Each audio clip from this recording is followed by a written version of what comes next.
Welcome to another edition of Wildcat Country. Eric Cohen and Shane Dale. Hey, it's the 4th of July week and there's nothing to talk about. Oh, wait, Shane, I have a feeling this might be a 5-star show. Like maybe one of the best that we've ever had, right? There's a reason why we weren't rushing to get it out this week, Eric. You're welcome. Yeah, I don't even know where to go with that one. Well, you did the 5-star thing, so it seemed like the natural next step. That was brilliant. Really excited. We'll talk about Elijah Rushing committing to Arizona and all that. But our buddy JohnWallStreet, a.k.a. Corey Leff, going to join us for, is it Corey Leff, a.k.a. John? I don't even know what he is anymore. A.k.a. JohnWallStreet, a.k.a. at Howie Longshort. And I'm sure he's got some other aliases as well. He's kind of a shady guy up there in New Jersey, isn't he? We haven't had Corey on for almost a year, so it'll be good to chat with him about a bunch of different things from his babysitter as a kid to, and you'll see what we mean by that, to TV rights and a lot more. But Shane, I guess before we get into buy or sell, let's just talk about it. Elijah Rushing is a Wildcat. The hometown kid, 5-star, number 8 prospect in the country, according to 24/7 Sports, is now staying home and committed to Arizona. How shocked are you, number one? And what does this mean for the program? Well, I guess I'll go ahead. This is kind of like part of your buy or sell question, so I'll sort of get into it. So I'll get the skeptical stuff out of the way first, and I'll get right into the good stuff. So just take a step back for a moment and note that Arizona had a couple distinct advantages with Elijah Rushing. Tucson native, plays at Salpointe. His brother plays for Arizona. So this wasn't just an out of the blue 5-star commit for Arizona. With that said, I think the impact of Rushing's commitment is significant. Maybe not so much nationally, but locally, in that it shows that Arizona can be a formidable contender for top recruits in the state, which has not been the case for a long time. I remember when I wrote my first book, a guy I talked to who played for Arizona back in the 50s said, back in the day, 11 out of the 12 best commits or best recruits in Arizona would stay home and play for one of the schools, ASU or U of A. And now it's the other way around. And I think since then, it's been like 12 out of 12. Typically, the best recruits almost always go out of state, to the point where Matt Moreno told us last week that Kevin Sumlin didn't even try to get some of the top guys in the state, and even in Tucson. And so now Arizona's going toe-to-toe. Jed Fish and his coaching staff are going toe-to-toe with some of the best programs in the country. They beat out Oregon, Tennessee, and Notre Dame for this kid. Local guy or not, that is impressive. Like both Arizona and ASU have been awful in keeping 4 or 5-star talent in the state, haven't made it a priority. But not only is the coaching staff fighting for these guys, but now they're starting to win some of those battles. And the hope for me is that this will have a ripple effect across the state, where you have some other 4 and 5-star guys who might take another look at Arizona, or a first look at Arizona, really, and say, maybe there's something going on here. Maybe I don't have to go play out of state. And maybe I shouldn't. Maybe I should take an official or unofficial visit to Arizona before I move on to the Ohio States and Alabamas and all those. And I don't have any illusions that Arizona is going to win most of those, but maybe they'll win some going forward. So from that perspective, I think it's a big deal, because who knows how good Elijah Rushing will be, right? Right. You don't know. 24/7 had to list like the top 10 commits in Arizona history, going all the way back to 2006. Some of them were big hits, like Rob Gronkowski. Others, like Nick Costa, not so much. So maybe he'll be as good as a star rating, but even if he isn't, this commitment could open some big doors for Arizona going forward. Yeah, and that's what I want to focus on here, Shane. I mean, just my thoughts on it. So we know that the conference is getting weaker without the Southern California schools, and there's going to be an opportunity for Arizona to maybe climb in. We know Oregon's going to be the most highly sought after school, the Nike money.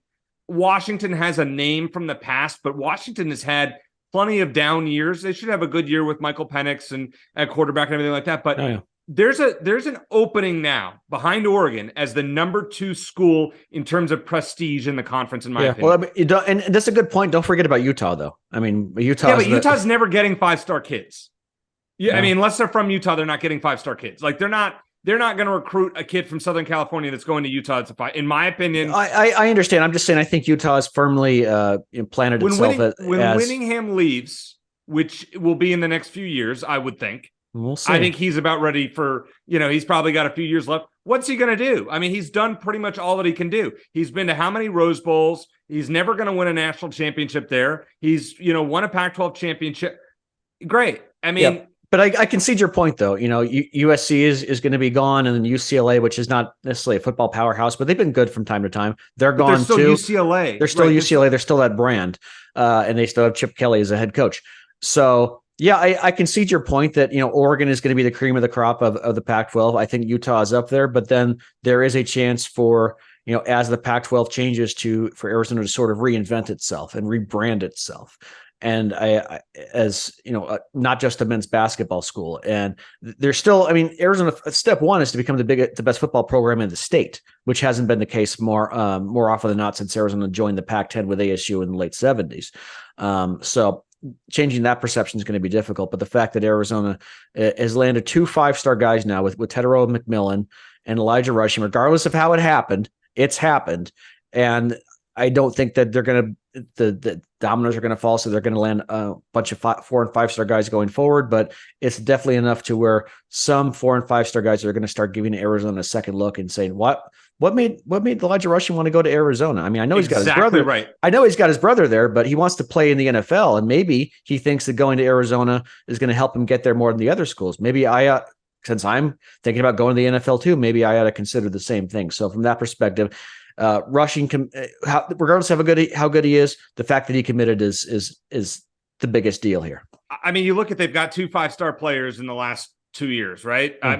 In the 22 and 24 classes, you've got 2 5-stars, and I'm fully, I know a lot can happen between now and signing day, but I'm confident this kid's going to want to stay home unless there's a total implosion at Arizona, which I would be shocked. I just don't see Jed leaving this at this point. Not yet. This early.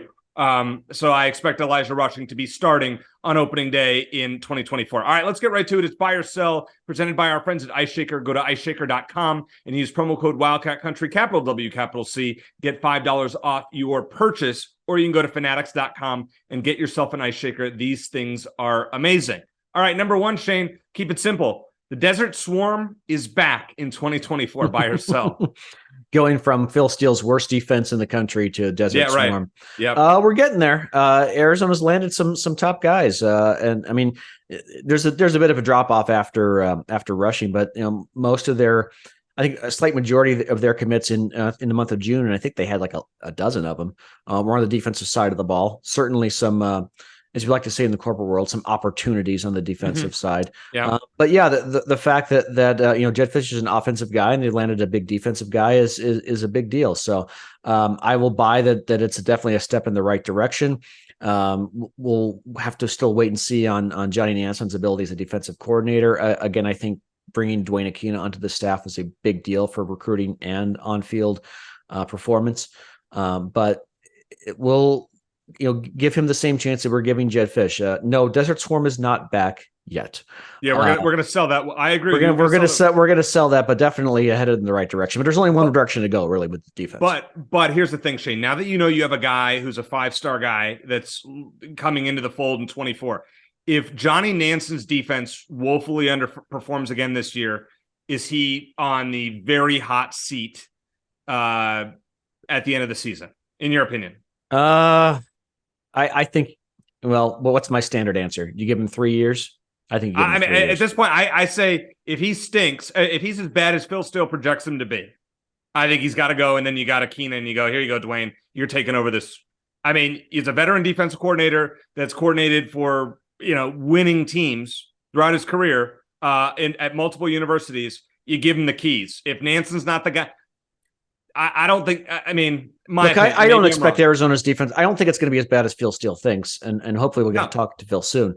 But I also don't think it's going to be good. I think it's going to be bottom half of the Pac-12, maybe bottom quarter of the Pac-12, likely. But my hope is that we'll start to see some top individual talent emerge this year, and at least on an individual level, maybe not so much on a team level. And we saw Jacob Manu toward the end of last season. Arizona wouldn't have won the game against ASU without his performance. Right. So you get some more of those guys coming in, you bring in some 24 guys. Hopefully you do a little better in the transfer portal next year. And I think that, again, as concerned as I am, but maybe Johnny Nanson isn't a great defensive coordinator. Maybe he's better recruiter than he is a coach. We need to give him more time. Would you, this is not a buy or sell as some of these questions aren't in this particular one. Would you give Jed an immediate extension or a raise right now for what he's done? I don't know if that's necessary. I think he'd wait to see till at least the end of the season. And I'm someone who long-term extensions can be tricky because if they win, they're probably going to go somewhere else anyway, especially for a program like Arizona. And if they lose, then you're stuck with them, like a bad player contract in at the pro level. You overreact to one good season or one good off season. I think that's scary. So I'm not a big fan of super long-term contracts, but if you're going to give them an extension, I would rather it be after a successful year on the field as opposed to what's just happened off of it. All right. The next one, number 2, the Pac-12 just needs to bite the bullet and invite San Diego State already, because San Diego State doesn't seem to really have a conference right now. They're kind of shut out of the Mountain West since they thought they were going to get a Pac invite, and apparently not.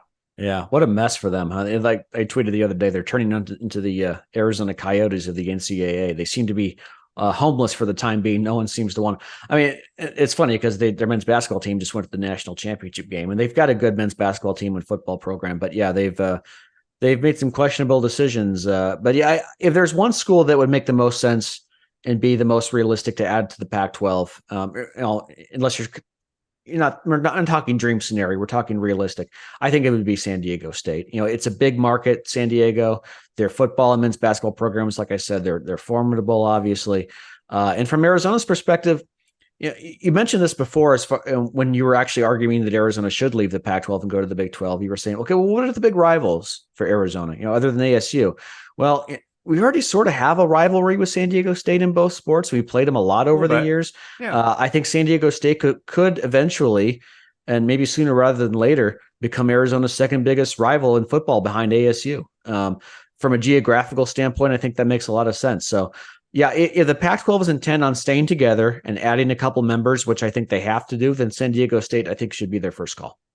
So I heard from a source this week that said SMU is near a lock, Shane. And I'm just going to throw out other schools just for other things that I heard here. Okay. SMU is near a lock. San Diego State, more likely than not, but there are a few schools that are kind of a little concerned about San Diego State and maybe wanting to get something bigger because they wouldn't get they wouldn't get a full share right away. But SMU definitely wants to get into a bigger conference. So I hear they're the biggest name. I hear that surprisingly UNLV is not.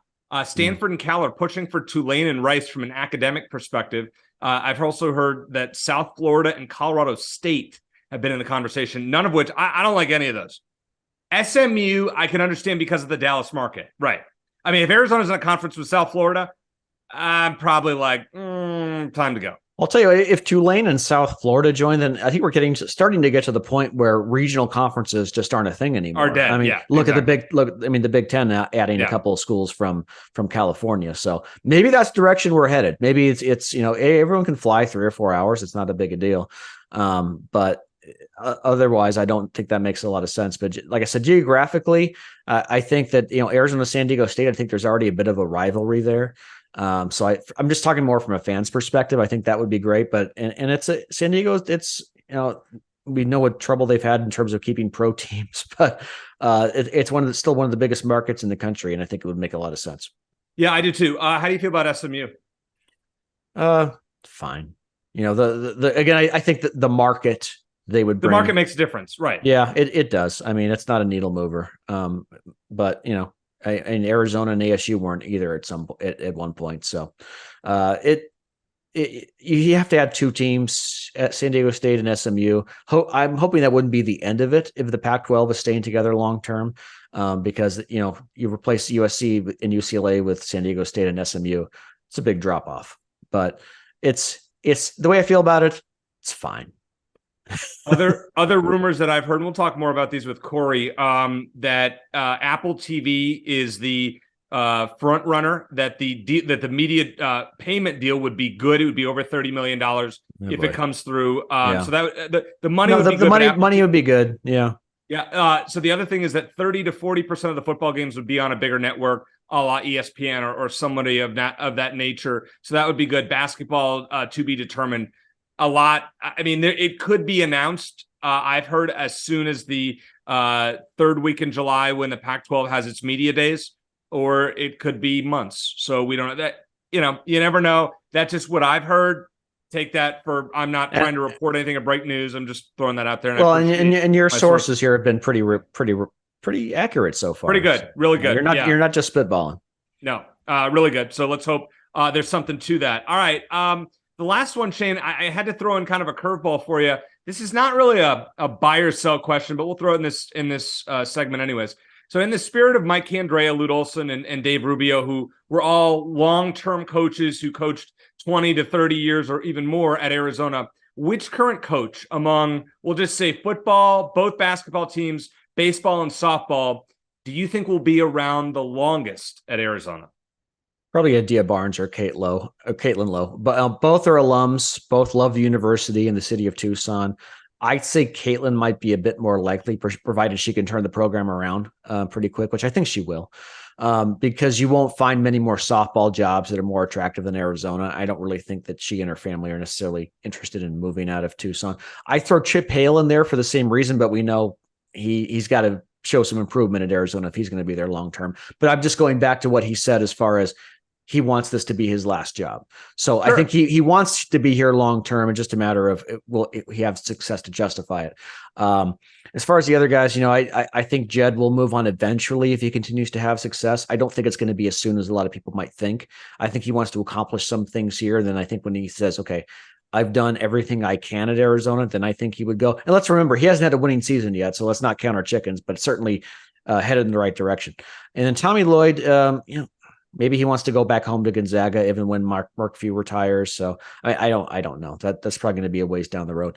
So I'd go with Caitlin Lowe and maybe Adia Barnes as far as who's going to be here the longest. I'm actually going to disagree with you here. I'm gonna buy Tommy Lloyd here in this discussion. That's fair. I don't see him ever getting a job that's probably better than Arizona. I don't know if he really wants to go back to Gonzaga. I mean, then you got to live up in Mark Few's footsteps. Sean Miller, as good of a job as he did at Arizona, how many Final Fours? None. So Arizona hasn't been to a Final Four in 20 years. If Tommy Lloyd gets him there, which I think he will, I mean, he might get a statue like Lute Olson did. Yeah, it's interesting because Arizona is definitely one of the top jobs in the country for men's basketball, but yet the last two coaches, Lute Olson and Sean Miller, Arizona had to prevent them from going somewhere else when they were maybe dipping their toe in the water, and obviously most recently Sean Miller with Maryland. So there's always that possibility. But here's the thing about Tommy Lloyd. Tommy is a West Coast guy. So I think I'm throwing everything, east of Arizona out. And maybe it's naive. That's why I mentioned Gonzaga. I'd say Gonzaga, but I can't imagine they're going to remain a powerhouse forever. I think UCLA is obviously a top job, would be the other high profile job on the West Coast. But I think he has a great thing going in Tucson as far as a strong recruiting base. He should have Arizona competitive just about every year. I would love to say Adia. I could see Adia, even though I could see her getting a bigger job at some point if she were to have another spike at Arizona and just going and taking the payday.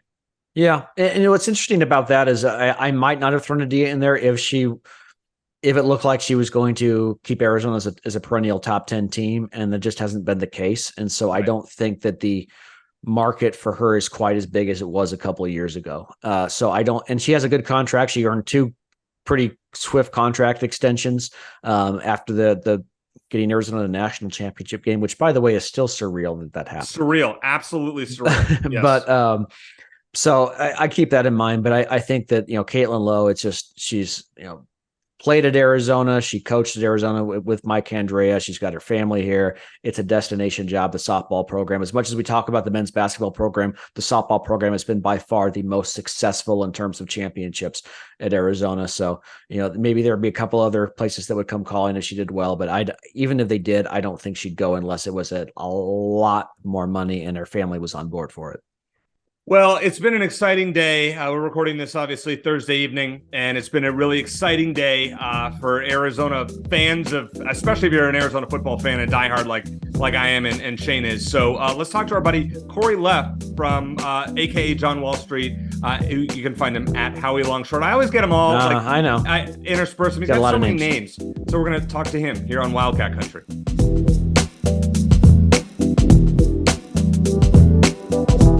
What's up, Wildcat Country? It's Robbie G, baby, and I am gearing up for a big year with Coach Jed Fish and excited to see what the Arizona Wildcats do this football season. And just like the football team, we stepped up our program as well with the official licensed U of A Ice Shaker, baby. Check it out and get it at fanatics.com. Bear down, Arizona. Let's go. Shane, very glad to have one of our buddies who we haven't talked to in a long time. In fact, do you know how long, Shane, it's been since we've had our friend Corey Leff, a.k.a. JohnWallStreet, a.k.a. at Howie Longshort on Twitter, last on Wildcat Country? Do you remember when that was, Shane? Oh, last time we were talking conference realignment, which fortunately is not really a thing anymore. It had to be close to a year ago, wasn't it? It was right before the football season in last August. So, Corey, glad to have you back on. It's just always fun to have a U of A alum who's in sports business, just a fun discussion. And today is a really good one because, so just to remind people, if you've never listened to the podcast before, Corey, as a kid, had a babysitter who happened to be named Jed Fish, who happens to be the coach of our Arizona Wildcats, who happened to land the highest recruit in the program's history today. Your thoughts on Jed, what Jed is doing, and what this commitment means to Arizona? Well, I would first like to say that I'm not sure that there's any correlation between my having lived across the street from Jed as a child and Elijah Rushing's commitment today, but we'll take any credit that you want to send this way. Extremely excited about commitment, extremely excited about Jed being able to continue the momentum, which really is, I think, largely what the story is about, right? It's the continuing momentum. It was one thing to land 1 5-star in McMillan last year. It is another thing to come back the next year and land the highest rated player in the program's history. Also a kid who's from Tucson, which I think is a particularly important factor. It hasn't been a given over the last decade that kids from Tucson go to the U of A. So the idea that Rushing did commit when he could have gone to anywhere, Tennessee, Notre Dame, and who was the father, Oregon was the other finalist, is a remarkable, and considering that we probably, if not certainly, have less NIL resources than any of those programs. It's a tremendous, it says a lot about Jed and the effort they put in to get him. And I'm stoked. All right, Corey, let me, because I play the wet blanket role so well, let me just throw this at you and see what you say. So, okay, so we got T-Mac, we got Rushing, we're getting these 5-star guys. Okay, well, let's see. T-Mac committed after Oregon's coach left, and he committed to Arizona largely because a bunch of his Servite buddies were going there. And then Rushing lives in Tucson. He's got a brother who's going to U of A. So 2 flukes, not indicative of a trend going forward. You say what? I think you're right. I think there's probably some substance to that, right? I think you have to get a little bit lucky when you're this caliber of program. You sometimes have to be a little bit unconventional, but they're not doing anything that everybody else isn't doing. College kids want to play with their friends. College players are close to their family, and so the interesting thing about Rushing, right, is that his brother and father had gone to Florida. There was kind of an assumption for a long time that he was going to follow in those footsteps. It's only been really in the last year, I think, that people seriously thought it was a possibility he could end up in Tucson or to continue to stay in Tucson. But I do think it's a little bit different. One, because he is a local kid, and not every kid wants to stay home, right? There's the pressure of playing in front of the hometown fans, and a lot of kids want to go away and do something different. So I think the Rushing commitment is a little bit different. I also think it's a little bit different because he plays on the defensive side of the ball. We were talking before, Shane, before the call, and you guys said you had Wilton Speets on the line, at one point, and you guys reached out to Wilton because he talked about how Jed was the smartest coach he ever had. Well, Jed's the smartest offensive coach he ever had. We don't know, or at least I don't know about Jed's knowledge on the defensive side of the ball. So the idea that he was able to land a kid, whether his brother plays for the school or not, whether he is from the town or not, is an impressive feat in my mind. So based on what you know about Jed, and by the way, I'm not going to give you, unless you really believe in the butterfly effect, I don't think there's any correlation with Jed being your babysitter and edge rushing, but you do know Jed a little bit. What is it about him? Like, because I know there's a lot of different factors. There's NIL, there's the fact he's hired some great assistants, but what is it about him in particular? Because I played the wet blanket, but obviously he's done a fantastic job recruiting, and his coaching staff has as well. What is it about? Give us a little insight into his personality as to why he's been able to have this much success already at Arizona. I don't want to profess to know Jed well. Jed and I lived across the street when we were kids. So it has certainly been some time since we've spent any quality time. But I think just from, what I watch as an observer, what I've seen, I talked to him when he did take the job, is the confidence. And his belief that he's going to be successful. I remember I talked to him right after he got the job, and I said to him, I said, Jed, I'll be honest with you, I'm not sure that, I'm a little bit skeptical about this. He had moved around a whole bunch, and he was flat out like, I'm not surprised. Like, I'm the best guy for this job. And I'm like, okay. He had me convinced, so I think he is a very confident guy. I think he certainly has a personality that people gravitate to. He certainly understands social media, and everything you keep hearing is about the kind of the atmosphere that he has built. The I don't know what you want to call it, but just there's like a tangible buzz around the program that he's created, and I think all of that contributes to it, to be honest. So, Corey, the one thing about Jed that we've seen the performance improve from year 1 to year 2. We've seen the recruiting be excellent. You happen to know a few of the power brokers at Arizona. We'll leave those people unnamed. Do you think it's time that Jed gets a long-term extension, despite not having taken Arizona to a bowl game yet? And I have a follow-up on that after you're done.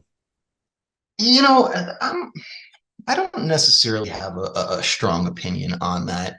As a fan today, my initial reaction was, yes, we need to lock him up. I think at the same time, college sports is and Arizona in particular, the Pac-12 in particular, is in a tumultuous point right now, right? We don't know what our next media rights deal looks like.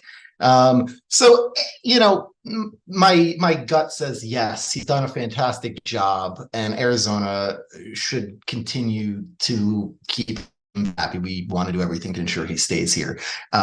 With that said, I look around and I see deals like Mel Tucker at Michigan State, and I'm like, you have to think that they wish they didn't give that guy a 10-year deal after 1 year. So, Jed has done a lot of things right, but if they come out, and again, I think this is going to be a great year. I think they get to a bowl game this year. I really do think this is the year that it turns the corner. But if they finish 2-10, people aren't going to care that he got Rushing and McMillan. People are going to care that they haven't won and that they regressed this year. So all of this nice buzz, all of this momentum is great. We still got to win games in the fall. Everybody knows that. That's not news to the program. And so, we just keep this thing moving. Yeah. And my follow-up here, and sorry, Eric, I just wanted to ask, because I feel like to your point, Corey, or maybe what you were alluding to, I don't think there's a lot of benefit in super long-term contracts, like 10 years, because like you said, if he starts losing, then you immediately regret it. And then you have to think, buy out or just run it out. But if he starts winning, you can sign him to a longer contract, but he's probably going to go somewhere else anyway who can offer more money, right? If that's what he wants to do.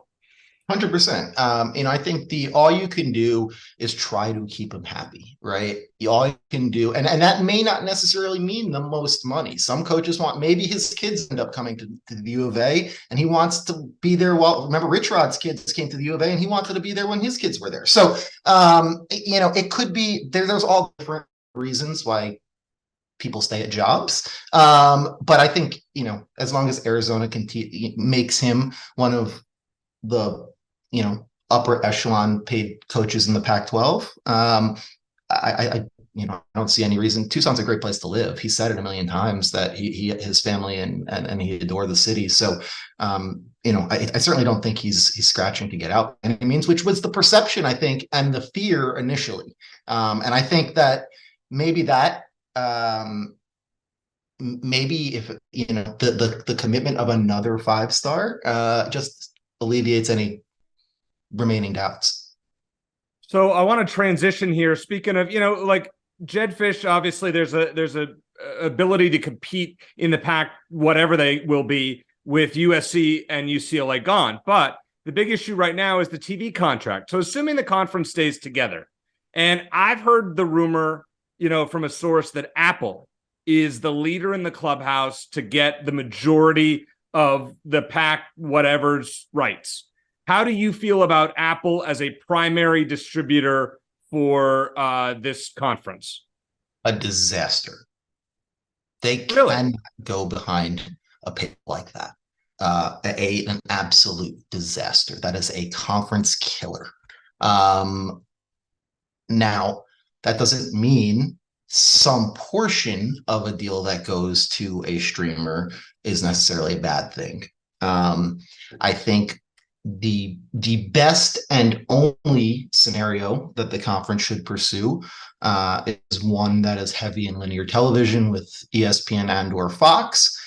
And then I think you try to close the gap with the Big 12 with some component of a streaming deal. And that doesn't necessarily have to be Apple and Amazon.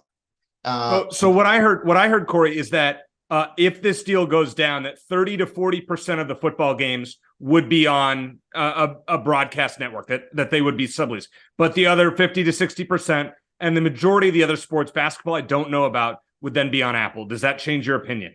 So you have to think about how does this play out, right? So what good does it do Apple to have a Pac-12 package to pay up, because you're assuming they're going to pay up, right? For a Pac-12 package that doesn't have the marquee games, because that's what you're assuming goes to Fox and ESPN, right? Yeah, but here's why you do it, because you're getting everybody on the West Coast that's going to pay for that Apple TV service to watch their university's basketball, their football game, where people do it for the Pac-12 network, you would think, right? I mean, there is no real evidence, I forgot what the Pac-12 network is. I think the Pac-12 network has like 11 million subscribers or something like that, but it's bundled, right? It's part of a package. Those aren't 11 million people that are signing up to pay X number of dollars a month for a service that they would have to if the service was on Apple or Amazon. The Pac-12 needs to reach the masses, and that's the way they can generate real revenue, to be honest, from television revenue. I don't think that Apple is going to. Let me rephrase that. Apple hasn't made any bad deals to date. They're not going to just throw money away. They got the MLS rights for relatively nothing. More than MLS was getting, but MLS was getting nothing.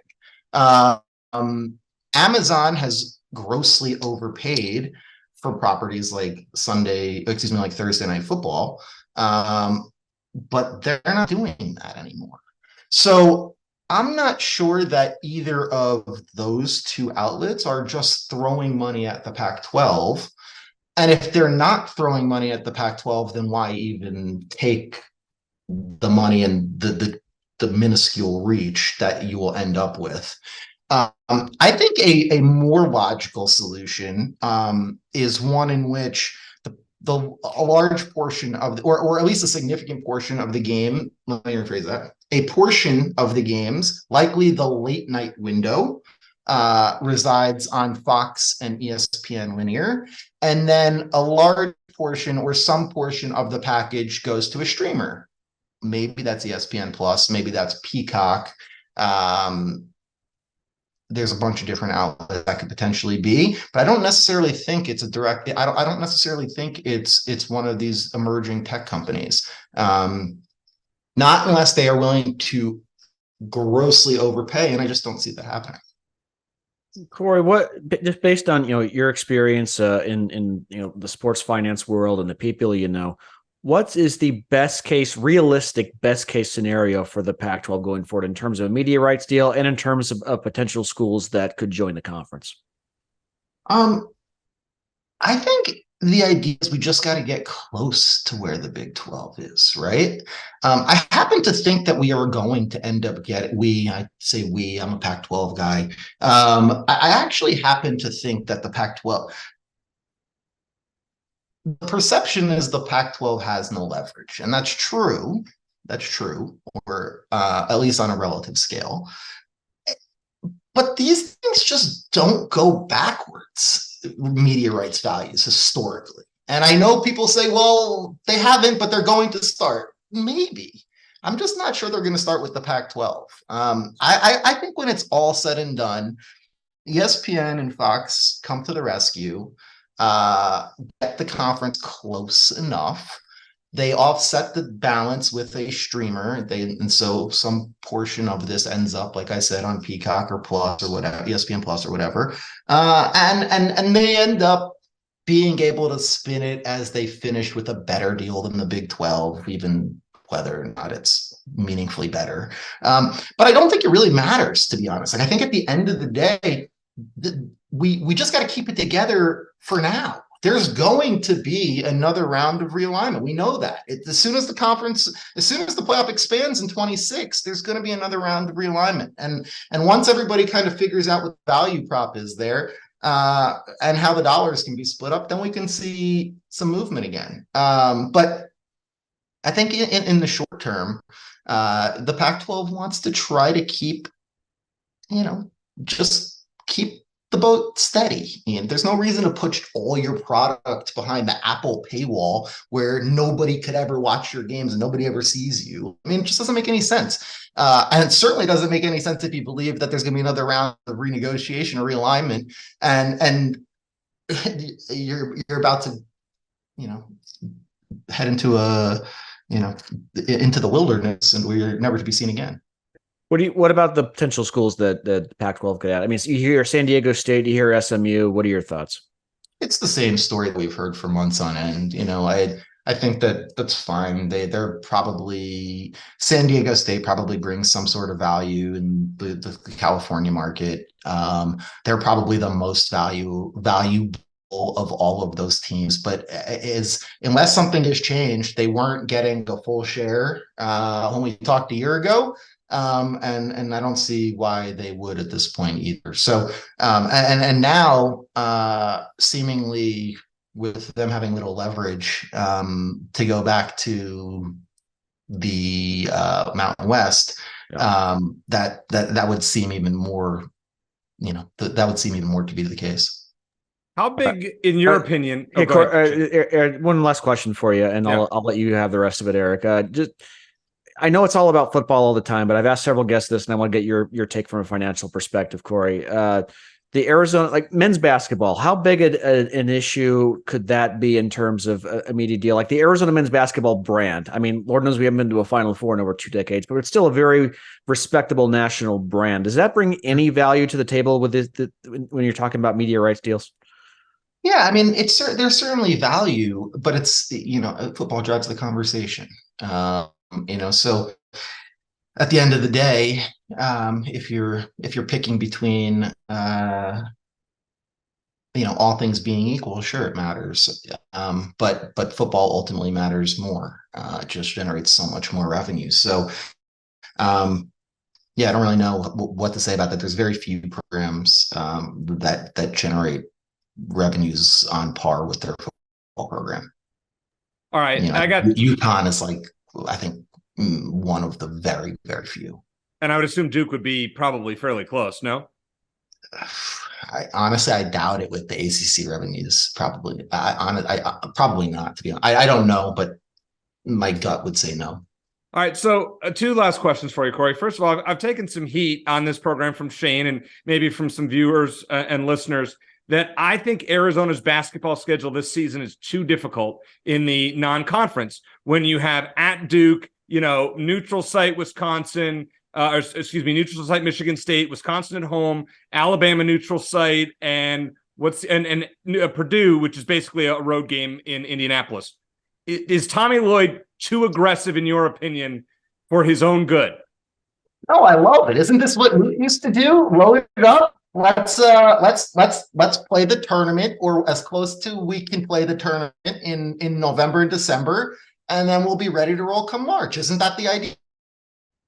Go ahead, Shane. I know what you want to go ahead. No, I agree 100%. I love that. And my philosophy, guys, is you know what? Let Arizona get its ass kicked a couple times early in the season. You know, and I'm not saying that's going to happen, but if it does, so what? You learn from it. You get better. You evolve as a team. You know, and Lord, those based on the last couple of seasons, this team could use a little bit of humility going into the NCAA tournament later in the season. So no, I'm all for it. Either. There's you don't have to win. You don't have to win 12 games. You don't have to win all. You just have to get into the tournament. That's all. Right. So and the truth is that they just got in the Pac-12. So they don't really even have to win, right? In terms of seeding and so forth. So. Well, Corey, when they won the whole thing in 90, when they won the whole thing in 97, they were tied for 4th in the Pac-10. Oh. I'm with you. Get to the tournament, and it's a crapshoot. How many times have we been one or two seeds and gotten bounced? I'm with you. So yeah, I think you just schedule as tough games as you can and get as battle tested as you can, and let the chips fall where they may. Yeah, and I don't think the Pac-12 is going to be anything special this year. I mean, USC looks to be okay. Colorado has a top recruit. UCLA looks to be down. I mean, who knows what their team's going to look like. Arizona should be the best team. So, okay, I'll give you that. All right, last question. I also, just jump in. One more point there. I also think from as we talk about the business of college sports and maximizing revenues and such, scheduling quality games is good for the sport. It drives eyeballs, it sells tickets, it drives interest. All of that stuff is good.